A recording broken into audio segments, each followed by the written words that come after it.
देखिए, अगर भारतीय जनता पार्टी को इस देश के अंदर हराना है और तो हम समझते हैं कि कल जितने भी लोग वहां पर इकट्ठा हुए थे, जितने भी नेता वहां पर इकट्ठा हुए थे, उनसे ज्यादा अगर कोई भारतीय जनता पार्टी को इस देश के अंदर हराना चाहता है तो वो मजलिस-ए-इत्तेहादुल मुस्लिमीन है। और अगर आप एमआईएम को छोड़ के अगर कोई ऐसा एक गठबंधन बनाना चाह रहे हैं जिसके अंदर आपका लक्ष्य ये है कि बीजेपी को हराना है करके, तो कभी कामयाब नहीं होगा। तो हम तो ये चाह रहे हैं कि भारतीय जनता पार्टी को हराने के लिए आप हमें क्यों नजरअंदाज कर रहे हैं। अगर आप ये मानते हैं, आपको मालूम है अच्छी तरीके से, एक बहुत बड़ा तबका जो है वो बैरिस्टर असदुद्दीन अवैसी साहब को मानने वाला है, कई राज्यों के अंदर मानने वाला है, तो आप इन्हें नजरअंदाज करके कहीं न कहीं आप अपने उस मकसद को कमजोर कर रहे हैं। आप बुलाइए हमें, हम आने के लिए तैयार है। अच्छा, अभी और आपने मोहित साहब, आप बताइए कि जैसे अभी इम्तियाज सर ने बोला है कि हमें बुलाइए, तो बुलाने के बाद अब मेरे बाजू खड़े रहे कि इम्तियाज साहब बोले बात से, फिर अब क्या है? तो आपकी राय बताइए सर। राय क्या है भाई? मेरे पार्टी के नहीं, आपको क्यों बुलाया नहीं है? आपके ऊपर विश्वास नहीं है, ऐसा इनका कहना है क्या? को नहीं मालूम, आप उनसे पूछो। आपको अपेक्षाएं थी उन्होंने बुलाने की? मेरे को नहीं मालूम क्यों नहीं बुलाया या बुलाएंगे, मेरे को नहीं मालूम। और जब इम्तियाज साहब जो बात रखी है वो बात सीरियस है ना। तो आपका और महागठबंधन का एक ही मंशा है मोदी गवर्नमेंट को हराना, तो आप क्यों नहीं जाके रुजू हो सकते? क्यों नहीं जाके? आप जाके क्यों रुजू नहीं हो सकते? ये लोग से दोनों का मंशा तो एक ही है ना, मकसद एक ही है। खुद होके क्यों नहीं जा सकते? अब ये बताइए, प्यासा कुएं का नहीं आता या कुआं प्यासे के बताता? ये सभी तो पैसे ही है ना सत्ता के। ऐसा कौन कुआ कौन? सबसे ज्यादा जब से भाजपा की सरकार बनी है, सबसे ज्यादा अगर किसी को मार्जिनलाइज किया गया, एलिनेट किया गया, सबसे ज्यादा डिस्क्रिमिनेशन किसी से हुआ तो वो दलित, आदिवासी और दूसरे समाज को किया गया। तो आप इसको भी तो देखो। आप आज सबसे ज्यादा अगर मॉब लिंचिंग होती है, सबसे ज्यादा अगर किसी के घर तोड़े जाते हैं, झूठे इल्जाम में किसी को उठा दिया जाता है, तो कौन है? कौन से समाज के लोग हैं? आपको बुलाना, अगर एक आपको बीजेपी को हराने का है तो आपको एक एजेंडा बनाना पड़ेगा। क्या है वो? कैसे आगे बढ़ेंगे आप? सवाल मेरा नहीं है ना, सवाल असदुद्दीन ओवैसी का नहीं है। सवाल ये है कि आप इन चीजों पर गौर करो। सर, सब अपनी अपनी राय रख रहे हैं, आपकी क्या राय है बीजेपी को हराने के लिए? आपका क्या है? इसलिए जो 21 साल से नहीं हरा है वो यहाँ हरा दिए ना औरंगाबाद जनता ने। इससे बड़ा एग्जाम्पल क्या होगा आपको? कुछ दिन पहले प्रकाश अंबेडकर जी औरंगजेब के कब्र पर जाके आए और उसके बाद में बहुत सवाल हुआ पूरा महाराष्ट्र में राजनीति। एक बात सुनिए, मैं बाड़ा साहब की बहुत इज्जत करता था और करता रहूंगा। वो गए हैं,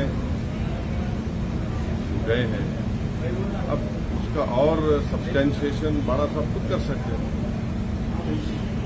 वो खुद कर सकते हो, काबिल है अपनी बात रखने के। पिछले कुछ दिन से महाराष्ट्र में इसी मुद्दे पर लेकर राजनीति चल रही है। कोल्हापुर या संगमनेर, इस जगह जो घटना घटी है, अभी ये मुद्दा सामने इलेक्शन के सामने ज्यादा आने वाला है, आ रहा है। हमारा बोलना ये है कि आप जो है, जैसा अनलॉफुल एक्टिविटीज प्रिवेंशन एक्ट का शेड्यूल है, उस शेड्यूल में 44 ऑर्गेनाइजेशन बैन है। तो हम इन तमाम लोगों से अपील कर रहे हैं कि भैया आप सत्ता में हैं, आप लोग फोटोज की भी एक लिस्ट बना दो। ये फोटो जो रखेगा उसको जेल में भिजा देंगे यूएपीए में। फोटो की लिस्ट बना दो आप, अच्छा रहता ना। ये फोटो नहीं रखना चाहिए, गोडसे की रख सकते, आपके के रख सकते, मरीन की नहीं रख सकते, या इनके रख सकते। आप एक फोटो की लिस्ट बना दो, अच्छा है ना?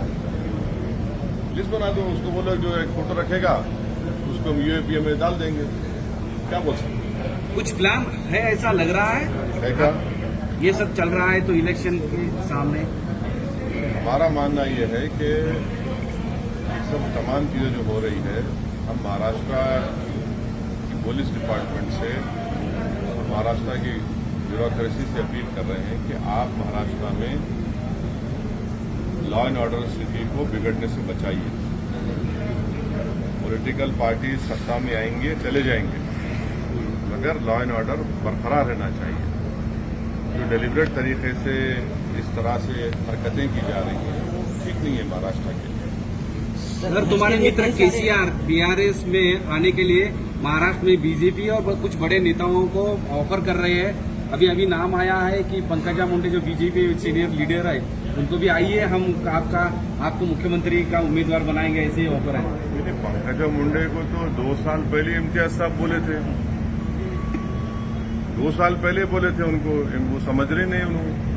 2 साल पहले इम्तियाज साहब जो है, अब बाज लोग जो है हवा को सूंघ के बोलते बारिश हो रही, इम्तियाज साहब पहले ही बोलते देखो ऐसा होने वाला है। 2 साल पहले इम्तियाज साहब बोले थे उनको, अब आपको कैरी कर रहे थे ना उसको, वो उनको सोचना चाहिए। अब कोई भी अपनी पार्टी को आगे बढ़ा सकता है, ये तो उनका डेमोक्रेटिक राइट है। आप भी बुलाएंगे सीएम के उम्मीदवार बोल के उनका? मज़े की है दोस्तों, बहुत मज़े की ये बात है कि कल जो मीटिंग हुआ था और उस मीटिंग के अंदर 15 पार्टी मौजूद थे, उन 15 में से जो है 9 से ज़्यादा पार्टी भाजपा के हिस्सा रह चुकी है और अब सवालिया निशान उठा रहे हैं, क्वेश्चन मार्क्स कर रहे हैं एएमएम पार्टी कर। बेसिकली मुझे जो लगता है वो ये है कि एमआईएम पार्टी को जड़ से ख़त्म करने की पूरी साजिश है दोस्तों, क्योंकि बिहार के अंदर एक ट्रेलर देख चुका है नीतीश कुमार और तेजस्वी यादव दोनों ने ही ये देख लिया कि एमआईएम क्या कर सकती है बिहार के अंदर जब विधानसभा चुनाव हुआ था तो, और वही सेम रिज़ल्ट हो सकता है रिपीट ना हो लोकसभा चुनाव के अंदर। इसी वजह से एमआईएम को दरकिनार किया जा रहा है, ये कहकर कि ये अछूत है, ये कहकर कि ये बीजेपी का हिस्सा है, बीजेपी की बी टीम है, जबकि हकीकत ये है दोस्तों कि एमआईएम ने आज तक, जबकि सबसे पुरानी पार्टी में से एक एमआईएम की पार्टी 1958 के टाइम की है ये पार्टी, लेकिन हकीकत ये है कि आज तक जो है इतने सालों में एक बार भी एमआईएम ने ना तो बीजेपी को समर्थन दिया है और ना ही बीजेपी को कभी सपोर्ट किया है और ना ही बीजेपी के साथ मिलकर कभी चुनाव लड़ा है और ना ही चुनाव लड़ने के बाद कभी बीजेपी के साथ गठबंधन किया है। लेकिन फिर भी निशाना किसके ऊपर? तो एमआईएम के ऊपर। फिर भी उंगलियां किसके ऊपर? तो एमआईएम के ऊपर। बेसिकली बात ये है दोस्तों कि इनको ख़त्म करने की पूरी साजिश है। एक झलक देख लेते हैं, मैं ऐसे ही बात नहीं कर रहा हूँ, मैं आंकड़े की बुनियाद पर बात कर रहा हूँ। कल जो पार्टियाँ आई थी देख लीजिए उनका हाल क्या है, उनका नतीजा क्या है। जदयू की अगर बात कर रहे हैं, क्योंकि नीतीश कुमार ही जो है जदयू को लीड कर रहे हैं और इन मीटिंग को भी लीड कर रहे हैं, गठबंधन को भी लीड कर रहे हैं। जदयू की अगर बात की जाए, नीतीश कुमार की अगर बात की जाए, 2002 से जो है 2022 तक जो है वो बीजेपी के साथ ही सरकार में रहे। देखिए डीएमके की बात की जाए जो कि तमिलनाडु की पार्टी है, यानी कि एमके स्टैलिन की अगर बात की जाए, कल वो मौजूद थे गठबंधन मीटिंग के अंदर। 2004 तक जो है ये खुद एनडीए के हिस्सा रहे थे। टीएमसी के ममता बनर्जी की अगर बात की जाए 2007 तक जो है वो बीजेपी के एनडीए का हिस्सा थे। पीडीपी यानी महबूबा मुफ्ती की अगर बात की जाए तो साल 2018 तक वो बीजेपी के साथ सरकार में रहे। जेकेएनसी यानी फारिक अब्दुल्ला की अगर बात की जाए तो 2002 से बीजेपी के साथ वो 2002 में वो बीजेपी से जो है एनडीए से जो है वो अलग हुए हैं। उद्धव ठाकरे की अगर बात की जाए तो 2019 तक बीजेपी के साथ मिलकर 2 बार वो सरकार बना लिया था। इसी तरीके से केसीआर की अगर बात की जाए तो 2009 में बीजेपी के एनडीए से अलग हुए हैं। इसी तरीके से नवीन पटनायक की अगर बात की जाए तो 2009 तक जो है वो बीजेपी के एनडीए के साथ रहे थे। हेमंत सोरेन की अगर बात की जाए तो 2012 में जो है बीजेपी के एनडीए के साथ छोड़ा था। इसी तरीके से जेडीएस के कुमार स्वामी की अगर बात की जाए तो साल 2007 में बीजेपी के एनडीए से अलग हुए थे। टीडीपी की यानी चंद्रबाबू नायडू की अगर बात की जाए तो 2018 तक एनडीए के साथ रहे थे। तो ये वो पार्टियां हैं, ये वो लोग हैं जो कल मीटिंग के अंदर मौजूद थे और हाल इनका ये है कि बीजेपी से इनका नाता पहले से जुड़ा हुआ है,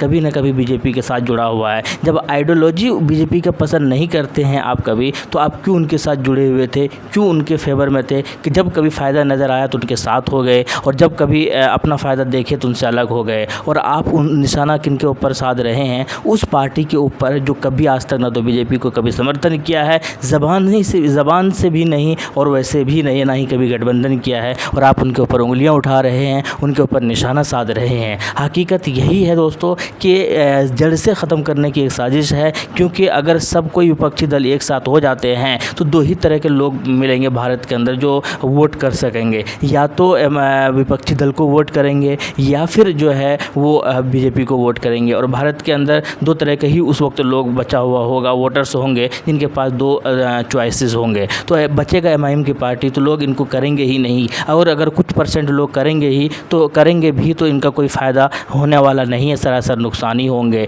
तो जिस जगह पर एम के जो उम्मीदवार लोकसभा चुनाव में अच्छा कर सकते थे, जैसे किशनगंज है या उत्तर प्रदेश की कुछ जगह है या और भी कई जगह पर है, तो वहाँ से जो है इनका एक ख़ात्मा हो जाएगा, ये जीत नहीं पाएंगे। और इस वजह से जो है एम की पार्टी जल्द से ख़त्म हो सकती है, न सिर्फ इसके अंदर बल्कि आने वाले विधानसभा चुनाव इसके अंदर के भी। तो आप समझ सकते हैं, जबकि एम खुद तैयार है, एम खुद चीख कर कह रहे हैं, ये पहली बार नहीं, पहले से भी चीख कर कहते हुए आ रहे हैं कि हम भी बीजेपी को हराना चाहते हैं, आप भी बीजेपी को हराना चाहते हैं, आप भी एक प्लेटफॉर्म पर है तो हमें भी शामिल कर लीजिए। बल्कि इनमें से कई नेता तो ऐसे हैं जिनके पास एक भी लोकसभा सीट नहीं है, और एम के पास तो कम से कम 2 लोकसभा सीट है अभी भी, और जीतने के चांसेस और भी ज़्यादा है। तो आप समझ सकते हैं कि किस तरीके से साजिश के तहत, मैं कहूँगा ये मेरा ओपिनियन है कि किस तरीके से साजिश के तहत जो है एम को ख़त्म करने की पूरी साजिश की जा रही है। आपका क्या कहना है कमेंट सेक्शन में ज़रूर बताइएगा। समझने की ज़रूरत है दोस्तों। और अगर ये एम पार्टी ख़त्म हो जाती है या इनका मनोबल टूट जाता है, हौसला ख़त्म हो जाता है, लोग इनसे दूरी बना लेते हैं, तो हम समझने की यहाँ पर ज़रूरत है दोस्तों कि किस तरीके से एक भी मुस्लिम पार्टी तैयार ऐसा नहीं है, या एक भी मुस्लिम ऐसा लीडर नहीं है जो एम की तरह मुसलमानों के लिए, दलितों के लिए, पिछड़े वर्ग के लोगों के लिए काम कर सके या लीडर बना सके। तो आप समझ सकते हैं इस चीज़ को कि किस तरीके से, अगर अभी भी नहीं समझेंगे तो शायद बहुत लेट हो जाएगा। आपका क्या कहना है कमेंट सेक्शन में बताइएगा। शुक्रिया, जय हिंद, लव यू।